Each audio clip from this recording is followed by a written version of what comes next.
നമസ്കാരം. ഞാൻ വിനീത കക്കട്ടി. കോഴിക്കോട് ജില്ലയിലെ പേരാമ്പ്രയിലെ കോടേരിച്ചാൽ എന്ന കൊച്ചു ഗ്രാമത്തിൽ താമസിക്കുന്നു. ഞാൻ ഇന്ന് പറയാൻ പോകുന്ന കഥ ഒരുപാട് സവിശേഷതകളുള്ള ഒരമ്മൂമ്മയെ കുറിച്ചാണ്. അമ്മൂമ്മയുടെ പേര് കേട്ടാൽ തന്നെ നിങ്ങൾക്ക് കൗതുകം തോന്നും. എന്താണെന്നല്ലേ? പുസ്തി അമ്മൂമ്മ. എന്ത്? ഗുസ്തി അല്ല കേട്ടോ, പുസ്തി അമ്മൂമ്മ. പുസ്തി അമ്മൂമ്മയുടെ സവിശേഷതകൾ പറയാൻ തുടങ്ങിയാൽ തീരില്ല. കാരണം തന്നെ സമീപിക്കുന്ന ആരെയും പുസ്തി അമ്മൂമ്മയ്ക്ക് അറിയാൻ പാടില്ലാത്തതായി ഒന്നുമില്ല.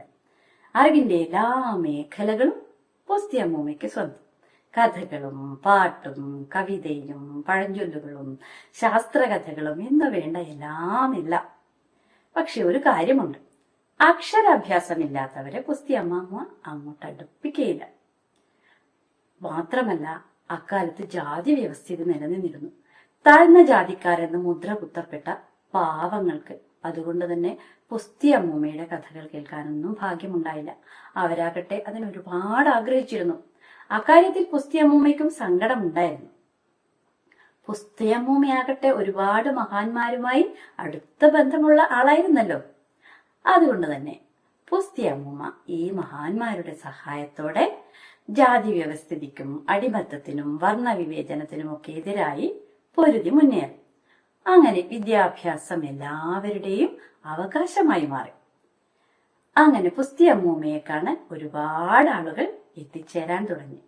അങ്ങനെ പുസ്തി അമ്മൂമ്മയുടെ കഥകളും പാട്ടുകളും പഠിച്ച് കേട്ട് നമ്മുടെ സമൂഹത്തിന് തന്നെ ഒരു പുതിയൊരു ഉണർവ് കൈവന്നു. കാലം അങ്ങനെ പോയിക്കൊണ്ടിരുന്നപ്പോ പിന്നെയും പുസ്തി അമ്മൂമ്മയ്ക്ക് സങ്കടം. കാരണം തന്നെ കാണാൻ ആഗ്രഹിക്കുന്ന ആളുകളുടെ അടുത്തേക്ക് എത്തിച്ചേരാൻ കഴിയുന്നില്ലല്ലോ. അവർക്ക് തിരിച്ചും തന്റെ അടുത്തേക്ക് വരാൻ പറ്റുന്നില്ല. അപ്പോഴാണ് ദൈവദൂതനെ പോലെ ഒരാൾ വന്നത്, നമ്മുടെ പണിക്കരമ്മാവൻ. പുസ്തി അമ്മൂമ്മയെ സ്വന്തം അമ്മയെ പോലെ കരുതുന്ന പണിക്കരമ്മാവൻ എല്ലായിടത്തും നാടിന്റെ നാനാഭാഗങ്ങളിലും പുസ്തി അമ്മൂമ്മയ്ക്ക് സ്വീകരണ കേന്ദ്രങ്ങൾ ഒരുക്കി. അവിടെ വെച്ച് എല്ലാവർക്കും പുസ്തി അമ്മൂമ്മയെ കാണാനും സംവദിക്കാനുമുള്ള അവസരങ്ങൾ ഒരുക്കി. മാത്രമല്ല, നാടിന്റെ നാനാഭാഗത്തും പുസ്തി അമ്മൂമ്മയ്ക്ക് വിശ്രമ കേന്ദ്രങ്ങൾ ഒരുങ്ങി. അങ്ങനെ സന്തോഷത്തോടെ കഴിയുകയായിരുന്നു പുസ്തി അമ്മൂമ്മ. പക്ഷെ കാലം എത്ര പെട്ടെന്നാണ് മാറുന്നത്. ക്രമേണ മനുഷ്യൻ യന്ത്രയുഗത്തിലേക്ക് മാറി. മൊബൈലിന്റെയും ഇന്റർനെറ്റിന്റെയും വരവോടുകൂടി നമ്മളെല്ലാരും ആ ഒരു ഇത്തിരി വട്ടത്തിനുള്ളിലേക്ക് ചുരുങ്ങിപ്പോയില്ലേ.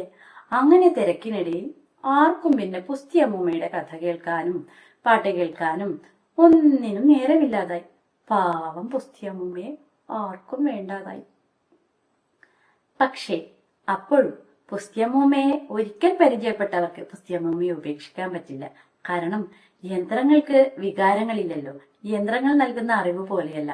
പുസ്തി അമ്മൂമ്മ തന്റെ കഥകളും ഒക്കെ നമ്മുടെ ഹൃദയത്തിലേക്കാണ് പകർന്നു തരുന്നത്.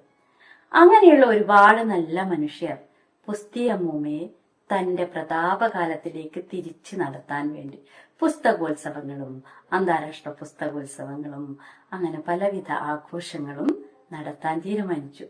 അവരുടെ മഹാമനസ്കതയ്ക്ക് ഫലമുണ്ടായി. അങ്ങനെ പുതിയ തലമുറയും പുസ്തി അമ്മൂമ്മയെ തിരിച്ചറിയാൻ തുടങ്ങി. എങ്കിലും ചിലരൊക്കെ ഇപ്പോഴും പുസ്തി അമ്മൂമ്മയെ മറന്ന മട്ടാണ്. ഈ പുസ്തി അമ്മൂമ്മ ആരാന്ന് മനസ്സിലായോ? പുസ്തി എന്ന വാക്കിന്റെ അർത്ഥം എന്താണ്? പുസ്തകം എന്ന വാക്കിന്റെ പര്യായ പദമാണ് പുസ്തി. അപ്പൊ മനസ്സിലായോ? നിങ്ങളൊന്ന് ചെവിയോർത്ത് നോക്കൂ. നിങ്ങളുടെ ഷെൽഫിന്റെ മൂലയ്ക്കുള്ളിൽ പൊടി പിടച്ചു കിടക്കുന്ന പുസ്തകങ്ങൾക്കിടയിൽ നിന്ന് ഒരു തേങ്ങൽ കേൾക്കുന്നില്ലേ? അത് നമ്മുടെ പുസ്തി അമ്മൂമ്മയുടെ തേങ്ങലാണ്. പുസ്തി അമ്മൂമ്മ ചിരഞ്ജീവിയാണ് കേട്ടോ. നമ്മൾ മനുഷ്യന്മാരുള്ള കാലത്തോളം പുസ്തി അമ്മൂമ്മയ്ക്ക് മരണമില്ല. അപ്പൊ ഒരിക്കലെങ്കിലും പുസ്തി അമ്മൂമ്മയെ പരിചയപ്പെട്ടവർ പുസ്തി അമ്മൂമ്മയെ ഹൃദയത്തോട് ചേർത്ത് വെക്കും. പുസ്തി അമ്മൂമ്മ നമുക്ക് പകർന്നു തരുന്ന അറിവിന്റെ ഒരു ലോകം അതൊരിക്കലും മറ്റൊരു യന്ത്രത്തിനും നൽകാൻ കഴിയില്ല. അതുകൊണ്ട് ഇനി എല്ലാവരും പുസ്തി അമ്മൂമ്മയെ സ്നേഹത്തോടെ ചേർത്ത് പിടിക്കുക. എല്ലാവർക്കും കഥ ഇഷ്ടമായോ? ഇഷ്ടമായെങ്കിൽ ഇനി മുതൽ ഒരിടത്ത് കൂനിക്കൂടിയിരുന്ന് വെറുതെ തേങ്ങിക്കരയാൻ പുസ്തി അമ്മൂമ്മയ്ക്ക് അവസരമുണ്ടാക്കരുത്. പുസ്തി അമ്മൂമ്മയെ നമ്മുടെ ഹൃദയത്തോട് ചേർത്ത് പിടിക്കാം.